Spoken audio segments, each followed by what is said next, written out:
Okay,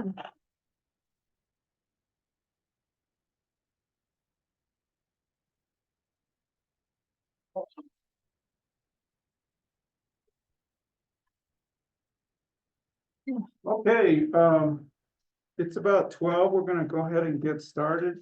Those of you that are here in the classroom, there's some pizza and some lemonade in the next room over. So if you want to grab a slice, since it's the lunch hour, please do so. We appreciate that. Those of you that are on Zoom, you should see the sort of schedule that we're going to do for this next hour. Just do some introductions with the faculty and staff here at Native American Studies. Then we'll go over the graduate program, sort of an overview, both the master's program as well as the doctorate program. We'll talk about the admissions process and funding support from the department. And then there'll be NAS faculty perspectives, just kind of give their perspectives about both programs and their work experience working with students. And then we'll have a couple of current graduate students, hopefully a master's student and a PhD student, to kind of give you an idea of what they're experiencing with the program. And you can ask questions at any point during the roundtable. We're not going to wait till the end. So if you have a question, just go ahead and raise your hand or raise your hand on the Zoom, and we'll answer it right away. Okay. All right. So that's what we've got for today, or this lunch hour. So real quickly here, just I'll introduce myself, and then we'll go around to the other faculty and staff. So my name is Lloyd Lee. I am a professor in the Native American Studies Department. I'm also the faculty graduate director until the end of July. Then I go into more responsibilities and become the chair of the department in August.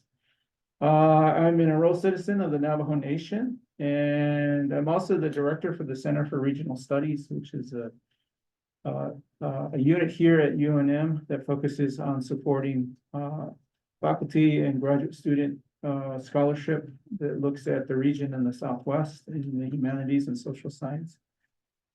Okay. I am Rubenson. I am Milo Vicente Carpio. I'm enrolled citizen in Hickory Apache Nation, but I'm also Laguna and Isleta. I am in my first year of being in the department, though I was at another university for 20 years. And I'm glad to be home here and home on the homelands.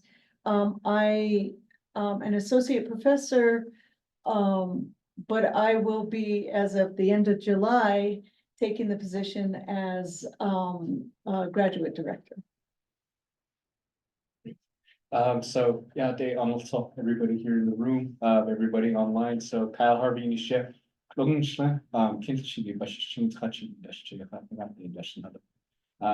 hi everyone, my name is Kyle Harvey and I serve as the Student and Graduate Services Coordinator for the Department of Native American Studies. And I apologize, I'm trying to multitask here because I have some people that signed up a few minutes before our session, so I'm emailing them. But yeah, I am going to be helping with just talking about some general information related to funding opportunities. And then if you have any questions related to admission applications, that sort of information, feel free to contact me. We do have the information cards for the doctoral and master's program if you'd like to take an information card for your networks. And then we have the stickers as well. Okay, let me go ahead and share, and we'll go ahead and get started. We're not going to cover everything in here, but we're going to cover some of it. So Native American Studies is in the College of Arts and Sciences. We we used to be in what was called University College, and then we switched about 6 years ago in 2018. So now we're in the arts and sciences. So our mission overall is to honor Indigenous experiences, strengthen Native nations, and help build sustainable communities through academic excellence. Oops. Every time I hit the arrow, it does that. So our goal is excellence in educating all students and the public about Indigenous experiences with significant attention given our complex history and intercultural heritage of New Mexico and the US. So we have we're one of the few Native American studies, American Indian studies, Indigenous studies departments and programs in the country that has the three main academic programs. We have a bachelor's degree for undergraduate students. We have a master's degree for graduate students, and we started this past August our doctoral degree. So we're one of four Native American studies departments in the country that has that. But we also have a BA to MA shared credit program and accelerated online program for the bachelor's degree. And then we have a second major program as well, and then a minor degree for undergraduate students. The other faculty that we also have, we're still a small department. We only have 6 faculty, but our chair is Dr. Tiffany Lee. We also have Dr. Wendy Grayeyes, Dr. Leola Paquin, Dr. Maya Rodriguez, and then Delia Halona is our program coordinator. And Kyle is here. Okay, I'm going to skip through the BA stuff here. And let's go ahead and talk about it real quickly about the MA program. So the purpose of the MA program is really to provide present and future leaders of Native nations and other Indigenous peoples with relevant leadership, education, research and training and community building, policy development, and then education for sustaining Indigenous communities. And so our goal is really to meet the highest academic and professional standards while reflecting the needs and circumstances, goals and concerns of Indigenous communities and peoples. So our focus in the MA program is on Indigenous leadership, self-determination, and sustainable community building. Our MA program is a coursework only program. It's a 30 credit hour program that's required. There's no thesis, no exam, but we do require you to take 18 credit hours out of the 30 from our core courses, including 6 hours of our project of excellence, which is essentially you work on a project, you work with a particular community or organization to focus on maybe some of their challenges or concerns or issues that they're facing, and you help work with a faculty advisor or over 2 semesters, preferably starting in the fall and then continuing into the spring on that project. And then you present it, you write a report on it at the end.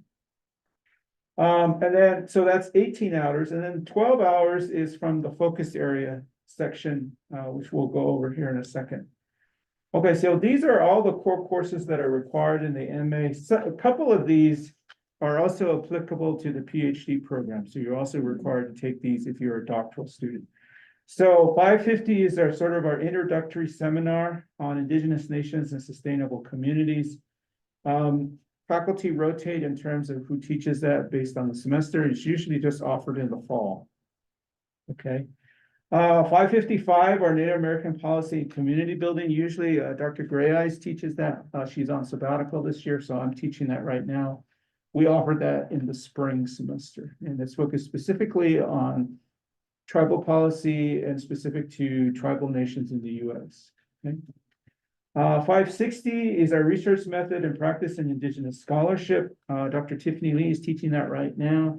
So basically, you're learning about your research ethics, your positionality, hopefully tying it into your project of excellence in terms of what you're wanting to do on that. And you learn Indigenous methodologies and Indigenous practices. 570 is our Indigenous Thought and Ethics course. It's sort of our theoretical discourse for the MA students.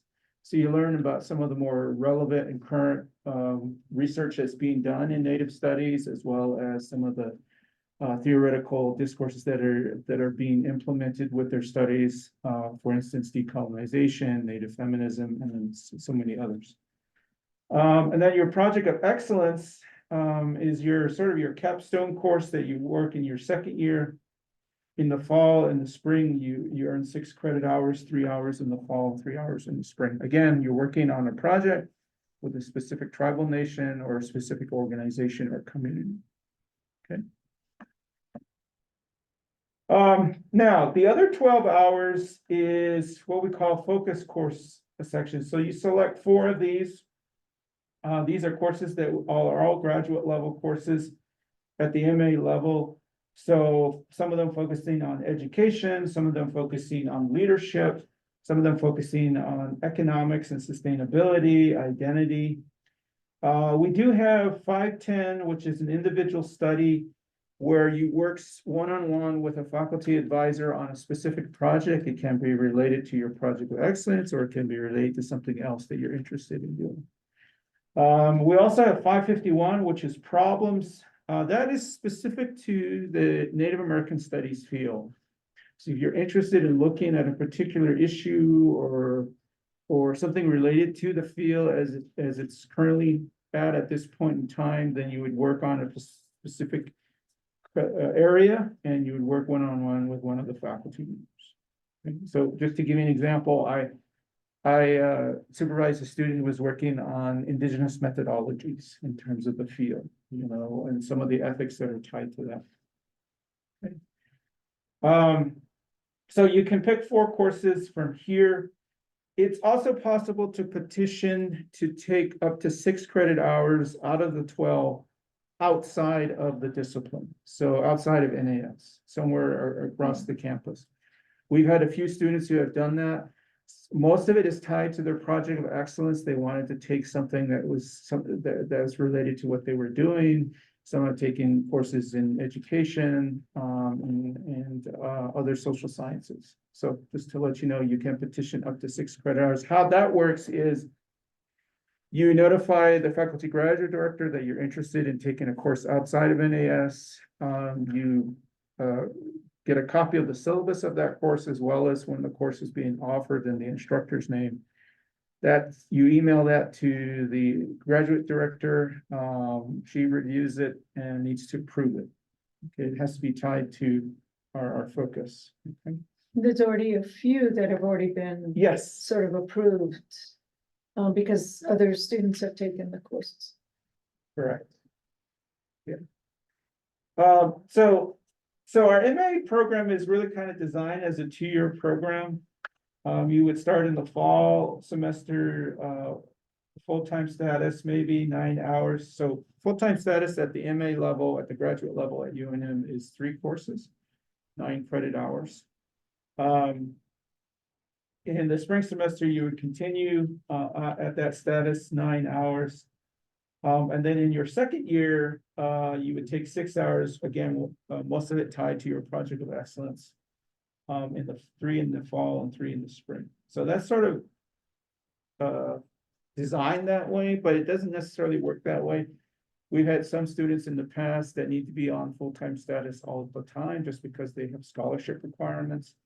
So we are very much aware of that. Navajo Nation has required that for graduate students. So.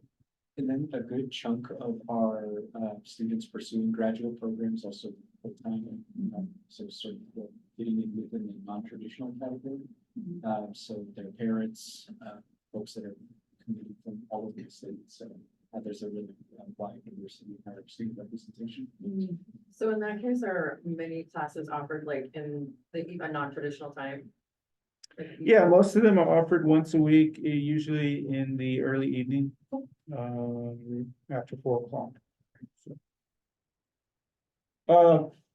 So our MA courses are offered in multiple formats. So every class at the 500 level in the department is offered both in person and what they call, used to call online synchronous. But it's now called, Oh, courses. No. Something accelerated. I don't know, UNM changes the name every year. Anyways, so in other words, you're taking classes on Zoom. What you see here.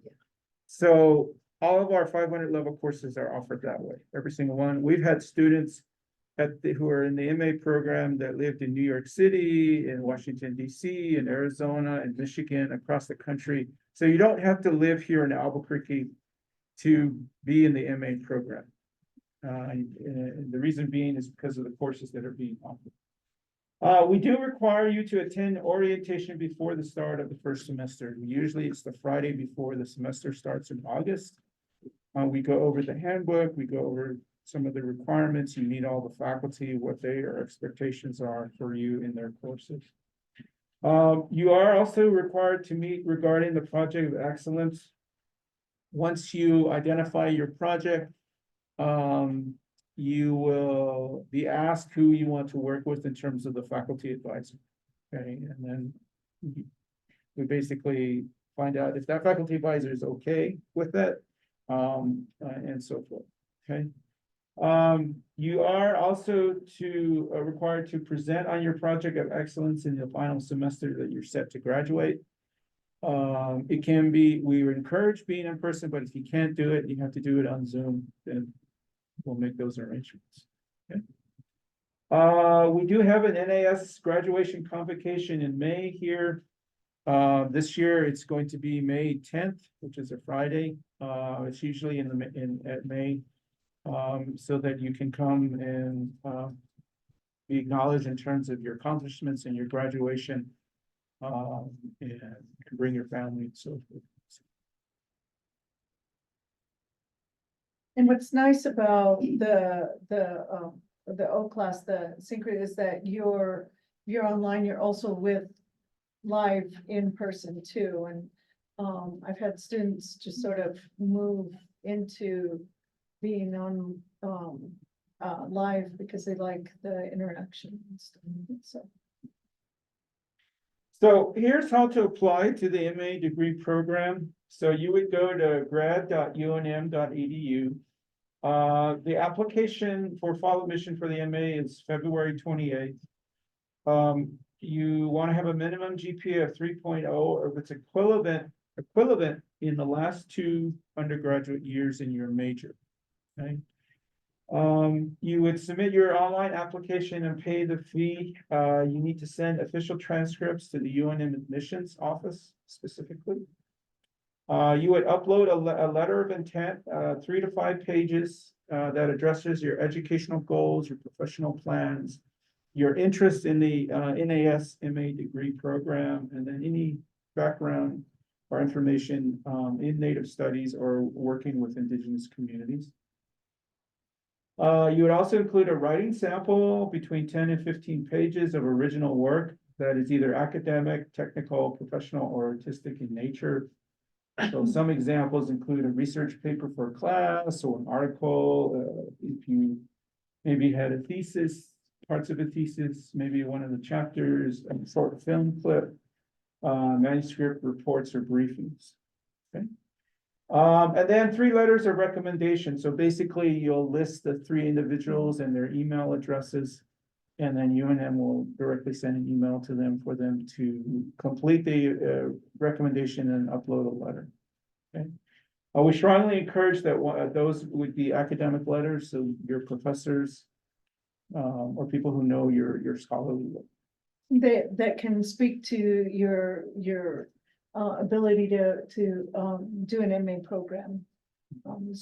Is very helpful. And then the last item is to upload your latest resume or CV. Okay, so that's the application process. So it's about 3 weeks away. So if you're interested in the MA program, this is what you need to submit.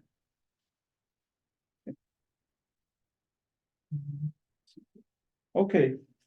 let's go ahead and talk about the PhD. So the PhD is focusing on critical indigenous thought, sustainable community building, and then comparative studies in indigenous governance, policy, identity, and sustainability. Okay. The requirements for your PhD is 66 total credit hours. 18 of those are your core courses, 30 are your focus courses, and then the last 18 are dissertation hours. Okay. The way that we've set up the PhD program is for students to think about becoming leaders in academia or as policy researchers in tribal communities or working with tribal communities. Okay. The approach that we take to a lot of the topics or all of the topics in the PhD program are interdisciplinary. We expect all of the doctoral students and graduates to be proficient advocates and ethical researchers for indigenous communities. The central mission of the PhD program is to support leadership development, community education that fosters critical investigation and interpretation of social justice and social transformation of knowledge. And in other words, we want our PhD students to be community engaged leaders who work towards social, plural, culturally inclusive, and healthy communities that drive positive human interactions and acknowledge the diversity of human experience and creative expression.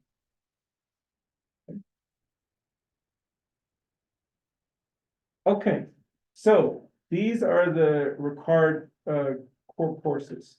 So like I mentioned, 550 is an MA course, but you as the PhD student would also be in the 550 course, as well as the 560 and 570. Research method and practice and indigenous thought and ethics. Now, that's where you're in the same courses as the MA students, but then after that, you have three other additional core requirements. 665 applied indigenous critical theory, 670 comparative indigenous studies across disciplines, and either 667, which is action research in indigenous communities, or select an additional graduate level methods course. So what that means is that we require you to take two indigenous methodology courses, the 560 and then either 667 or another graduate level methods course in another discipline. So when we were putting together a proposal, we met with various different departments here at UNM to ask for their support. And one of the things that we brought up was, would they be able to allow our students to take their methodology course? And they did. So in the handbook that we have for the PhD, we have a list of disciplines and departments here at UNM that offer different methodology courses that you can take in lieu of the 667. You can do now the 600 level courses. So you can take most of your courses at the PhD level on Zoom. However, the 665, the 670, and the 667 all have to be in person. They have to be here in the classroom. We're trying to build a community with our PhD students.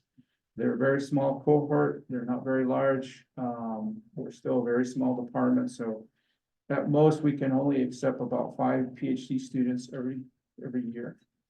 Now, if we get up to 10 and 12 faculty in the future, which we're hoping that that's the case, then it'll be a little different. And so we can cover all of the courses that we offer. So just to let you know that the 600 level courses are in person. And most of the, if not all of the 600 level courses at UNM are in person. They don't offer online or Zoom. And then you have 18 hours of dissertation hours after your successful proposal defense.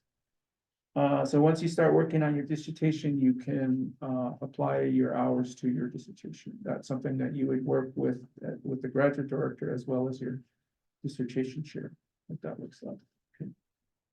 And you have in there, in between there, there's also comps, your comprehensive exams. After you finish your coursework and before you start your dissertation. Again, these, you can also select up to 10 courses in the PhD focus section offerings here that listed very much similar to the MA. You can also, again, petition up to 6 hours outside the department to take other PhD courses or graduate courses. We're going to we're going to add to this list, but again, it's tied to our faculty. As we increase more faculty, we'll start to create new courses at the PhD level. Okay, so just to let you know. Okay, so how do you apply to the PhD program? Again, you apply at grad.unm.edu. In the first cohort, we had the same application deadline as the MA students, just because we just got notified that it was approved and we had to get everything situated, and so we set it at February 28th. But for the second cohort, we moved it up to December, and part of the reason was because of financial assistance. As in PhD programs across the country, they have early application deadlines, usually in December or early January, and then they notify the students primarily in January and in early February, and then the students have the ability to kind of look and see where they can apply for financial assistance and what the departments can offer. So that's why we moved it up to December. Okay, so our second cohort application already passed, but our third cohort is this coming December. Okay. You need to have completed a bachelor's degree, a master's degree, or a Juris Doctorate with a minimum GPA of 3.0. You submit your application online, you pay the fee, you send official transcripts to UN admissions. Letter of intent, 3 to 5 pages, addresses educational goals, professional plans, interest in the PhD program, and background in Native studies or working with Indigenous communities. Uploading 1 writing sample, again, between 10 to 15 pages of original work. And then 3 letters of recommendations, again, academic letters are strongly encouraged. Okay.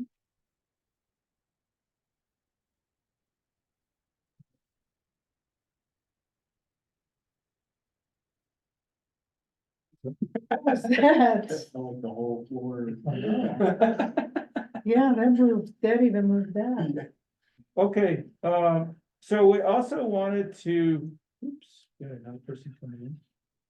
Any questions on either one of these programs? Yes.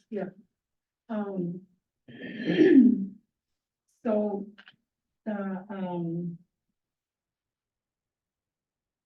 if you don't live in the community, what's the, student housing possibility? Is there like a year or 2-year waiting list, or it's like you'd have to wait a year to apply anyway, can't apply till next December anyway. But For PhD. Yeah, for the PhD, but could one try to put in a student housing application now, or what's that look like?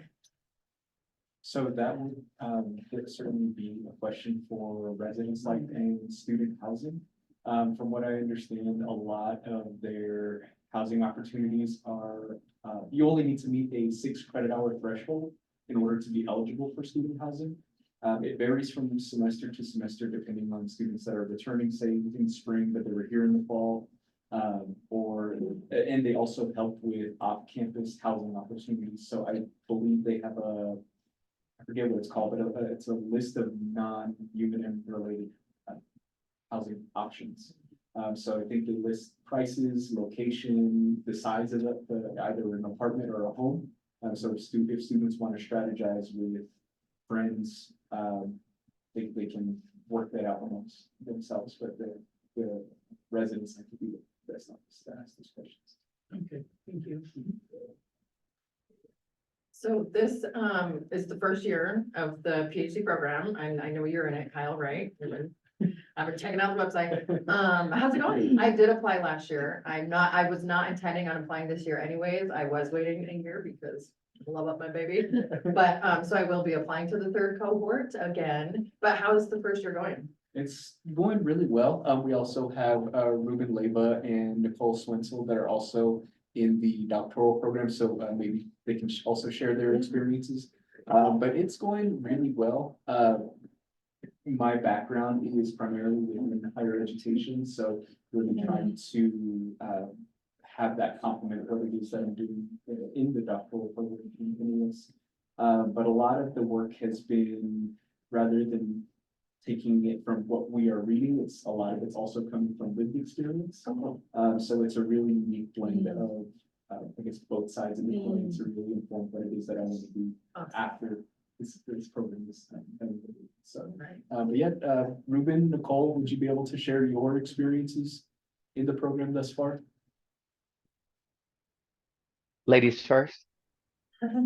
Why, thank you. Hi, everybody. I'm Nicole Swensel. I'm from Santo Domingo, Pueblo. And I was just thinking about, like, as Dr. Lee was talking about the MA program, I was in that inaugural MA program as well. And so I did do a majority of that time online. And so moving to the PhD program and having to come to campus a lot, to be honest, I was like a little bugged by that, like, oh, I have to drive like a lot to get to campus. But I'm actually moved away from that, and coming to campus helped me really build connections with my cohort, with Ruben, with Kyle, who's here, and two others that aren't. But you know, and we watch each other's backs, you know, we're like, hey, did you read? Hey, did you, you know, like, it's really great to have that camaraderie with each other. And I don't think that it would happen if we were all just in our Zoom worlds and not coming to campus and seeing each other on a regular basis and even hanging out after class, you know. So I think being in that shift from a full or semi-full online MA program to a PhD in person is working out for me, and that's great. So I appreciate it. Yeah, if you have any questions, specific questions, happy to answer. But with that, I'll hand it over to Ruben. Thank you, Nicole. No, I'm just honored to be here today and to be able to tell you a little bit about all the positive things that I have to say regarding this PhD inaugural cohort. You know, this semester, some of us are studying together, and it's kind of neat to be in the class with all of your cohort. We're studying comparative indigenous studies across disciplines, and we're studying action research or research in the community of indigenous people, and those kinds of classes around research methods and methodologies, and really everything that you're learning, which I'm pleased, has to do specifically with how I'm going to put my dissertation together. And so it's almost like the faculty is intentionally, you know, making our assignments and all of our work lead us into being prepared for ultimately preparing that dissertation.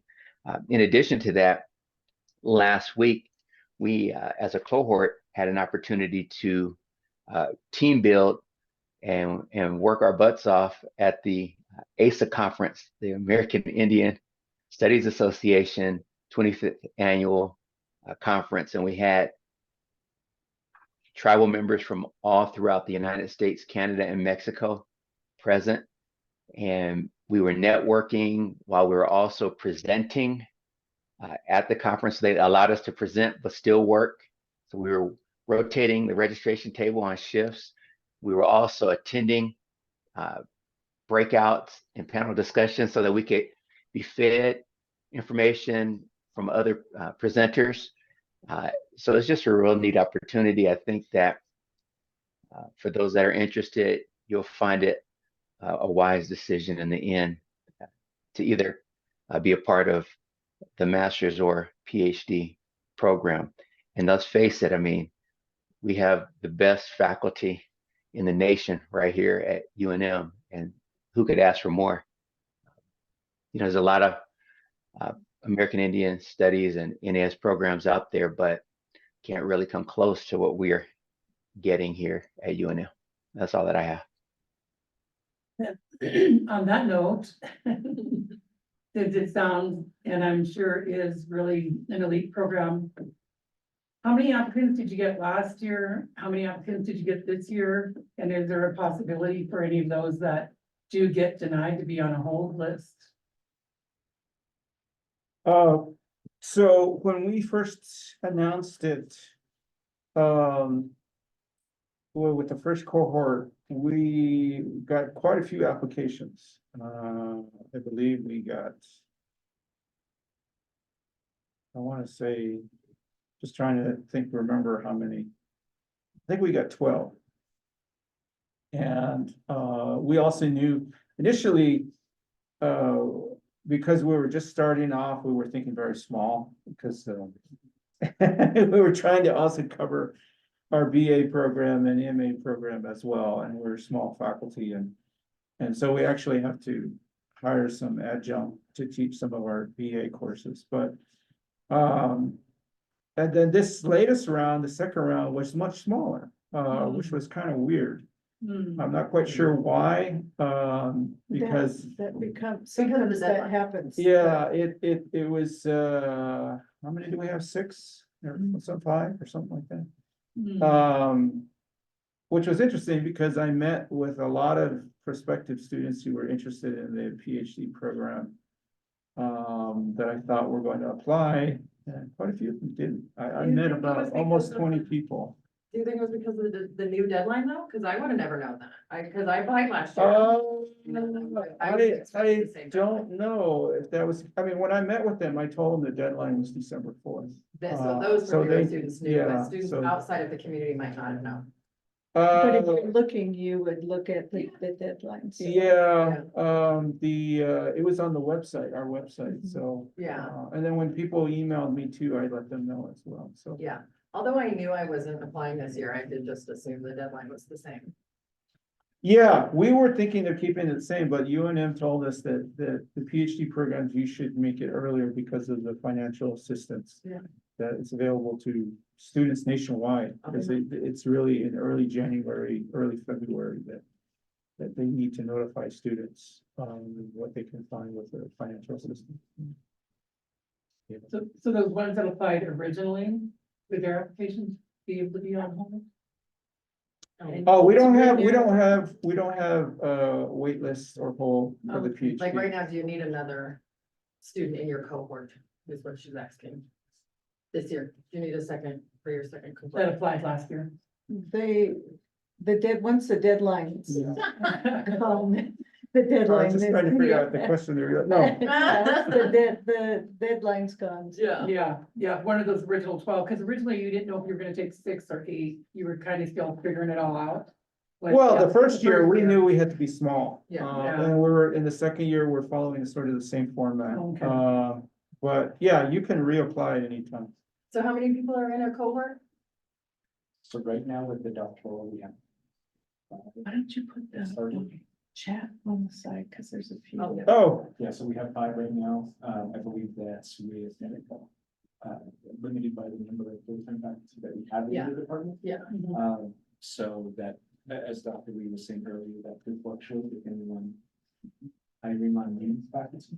Mm, So right now, I believe it's a 1-to-1 ratio in terms mm. of faculty to doctoral students. yeah, we're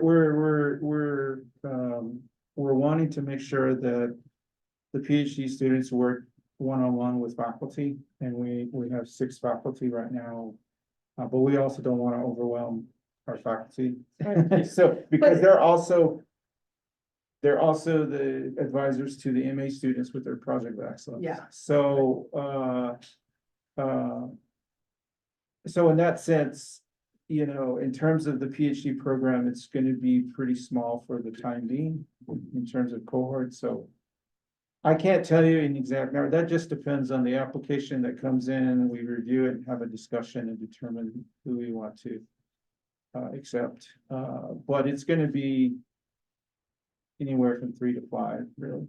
And it's actually been beneficial to be that small, especially the faculty size. So, and it also works well with the students because we're able to spend time with the students and work with the students. So it works in that context, and it's beneficial. Thank you, Nicole, for answering the question we meet once a week, yes.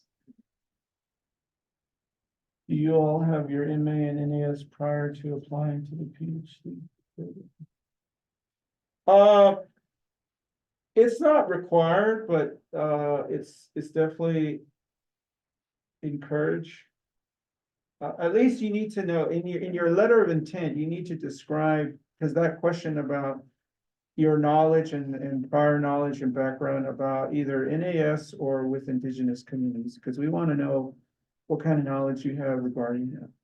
And if you're applying for a PhD, that's important to me. So, And then if I may kind of share a little bit about my background too in preparation for applying for the program. So I have a bachelor's in community education and then my master's is in higher ed. I have served in as an academic advisor for the last almost coming up to 5 years now. So a lot of the work I did as an undergraduate student was doing community outreach with the local tribal nations in southern Arizona. So it was a lot of that service work that informed what I wanted to do at the master's level, and then gaining some work experience to really inform what application materials we're going to look at. So I think a lot of the insight can come from that work experience as opposed to the traditional literature that informs what it is that you're researching. I feel that that's one unique avenue that this program provides. In the classroom, it's also a lot of not personal, but sharing of those experiences as well, which is very validating. So I think that's a unique perspective as well. Yeah, so that's how I came to the program. Thank you, and thank you everybody for answering my questions. Thank you. And I think Kyle, can we put your email address Oh, yeah, certainly. up there? And then Nicole put, Danelle was asking to talk to the students or email the students. Okay. Yeah, if you could just add my email, it's Kyle Harvey. Yeah.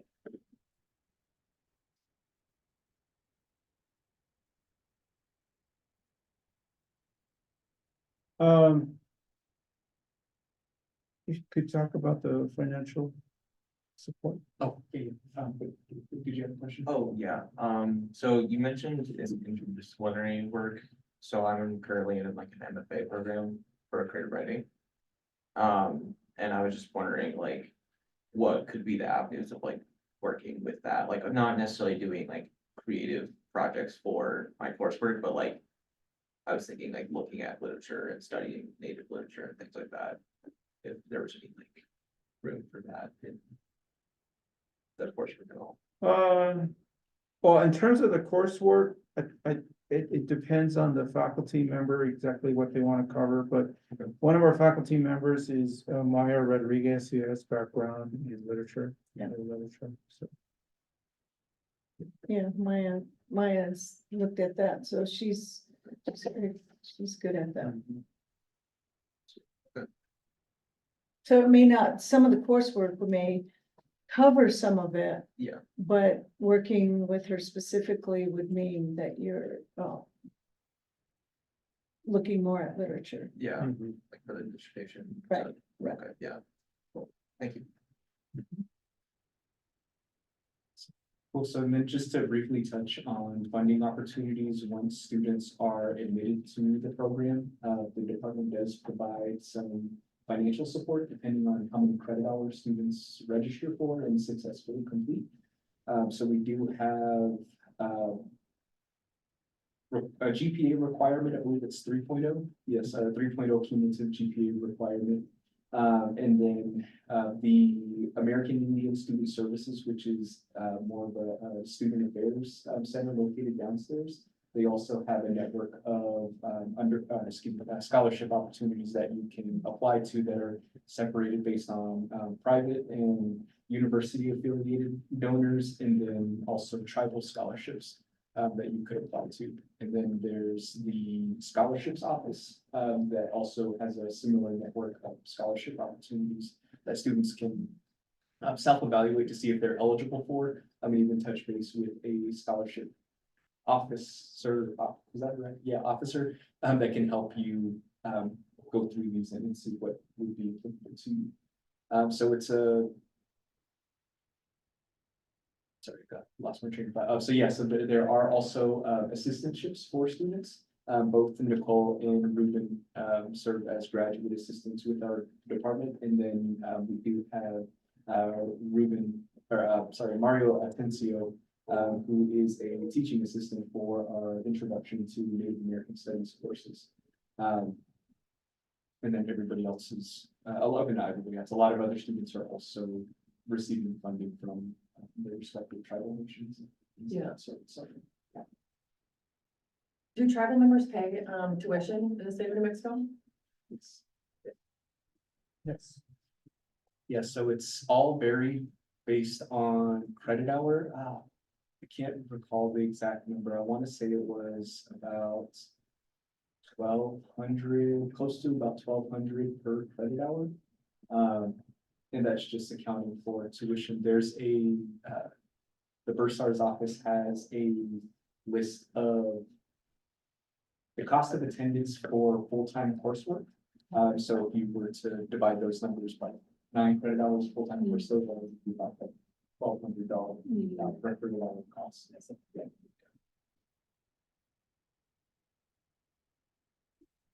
This is the latest, right? Spring right now. You might want to share. Oh, Oh, there it I is, took yeah. it off, sure. 11:35. Okay. So this is at the bursar's office, how they determine cost for graduate and non-degree graduate. Right, this is per hour, right? The tuition rate? That's for, New Mexico One, two, residents and then non-Mexico residents. Yeah, Okay. how long before you become a resident? I believe it's a year, the New Mexico address, and that establishes in state residency. Okay.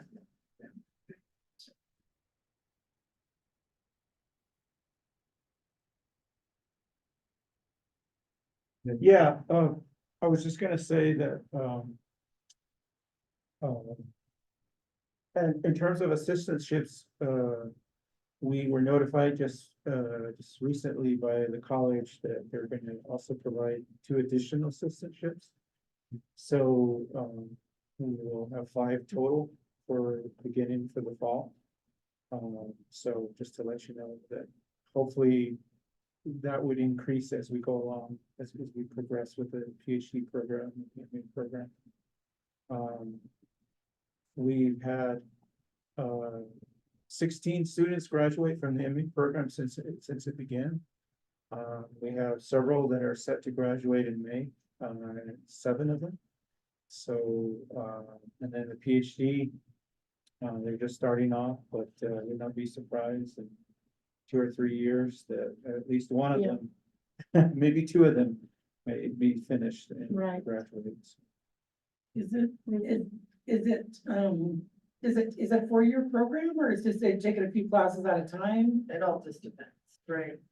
Everybody's. Okay, so in our handbook, we also describe if once you're admitted into the program, you can apply credit to the PhD program. So what that means is that if you got your MA degree from UNM, for instance, you could technically apply 24 of those credit hours to your PhD program in NAS. So even before you get started, you may already have completed half of the 48 hours that are required. So that shortens the time that you need to complete the rest of your courses. If you did not complete an MA program at UNM, but you want to apply credits to your PhD in NAS, you can apply up to 16 hours. No, 18. 18 hours, sorry, 18 hours. How that works, both for the one in UNM as well as the non-UNM one, is basically you would list those courses that you want to apply to the PhD program. We have to review them and approve them in order for that. You need to have gotten a B or higher in those courses, and they have to be graduate level courses. And it also has to be, it's somewhat tied to Native studies or indigenous communities. Yeah, and so if, I know of two on here, I recognize the names, the one went through, both of them have gotten their MAs or master's degrees. What you should also do is, keep track of your syllabus, because if you don't have the syllabus, you need to contact, the university before and get a hold of that syllabus, so we can sort of get an idea, of that transferring the classes over also. Ruben, you had your hand up. Yes, it was back when we were talking about the assistantships, and I just wanted to offer my personal experience in having served in this role, and that it has been extremely made easy for me and my family to accommodate, because while I have to work in the office, I'm allowed to schedule my days in the office to align with my in-person class days. So I'm not being asked to be on campus to work on days that I would be at home, maybe on a virtual course. And so that flexibility has been made available for me. And I just wanted to bring that up in the whole graduate assistantship conversation. I think is that similar to a question you had, I think, is it Katie?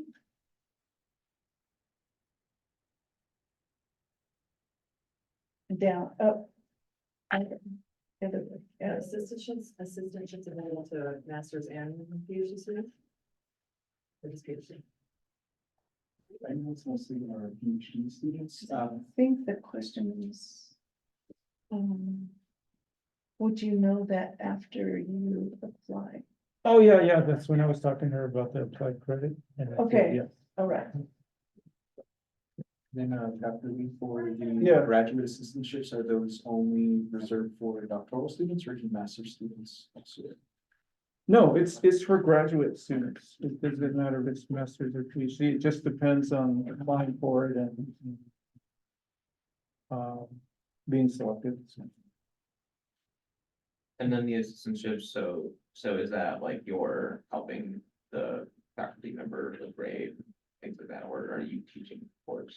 A teaching assistantship would be, you would be in charge of the actual teaching and grading yourself. Okay.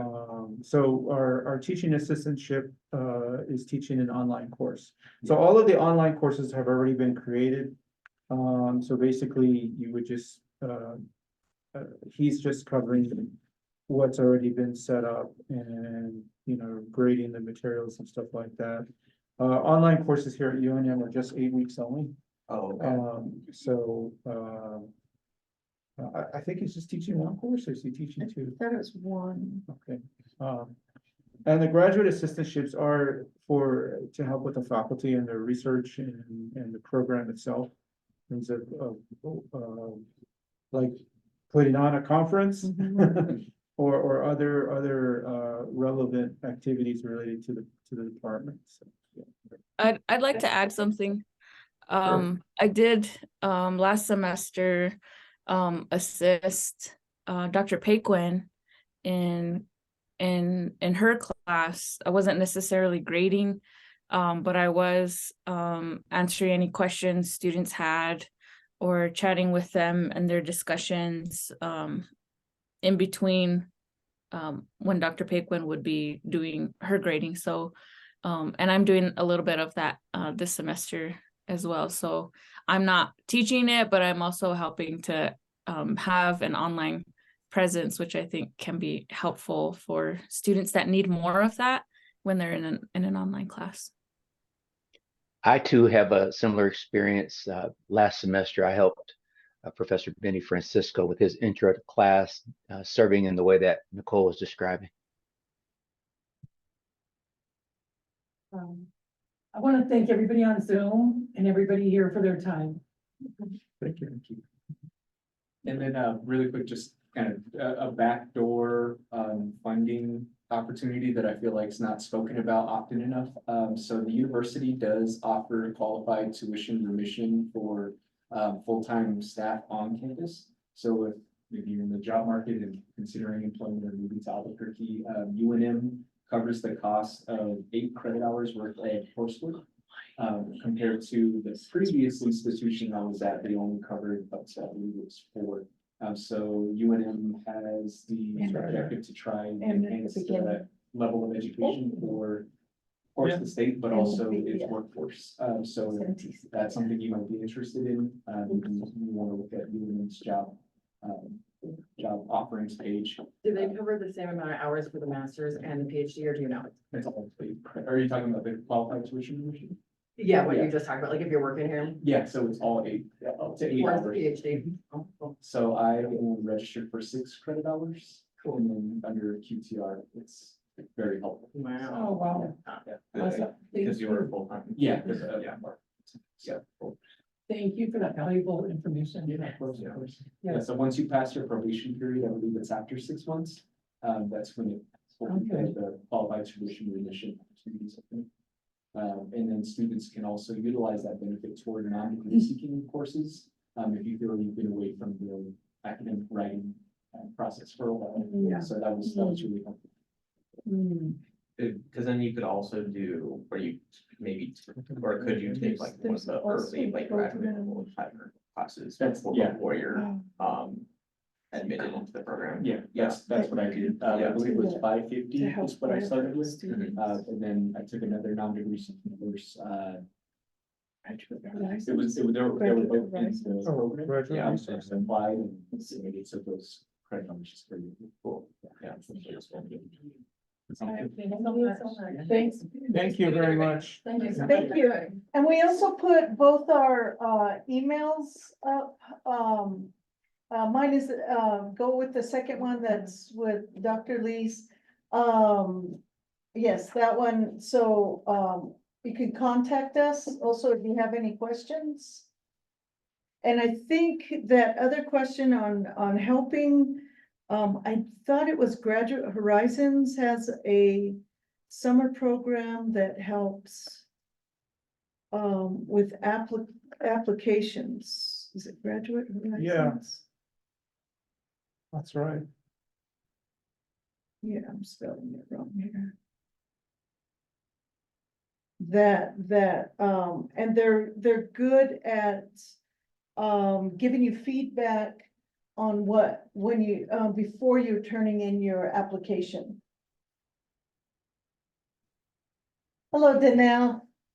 It's good to see your name there. Hello to you too. Any other questions? We've got a couple of minutes left. Yeah, I would say look at graduatehorizons.org.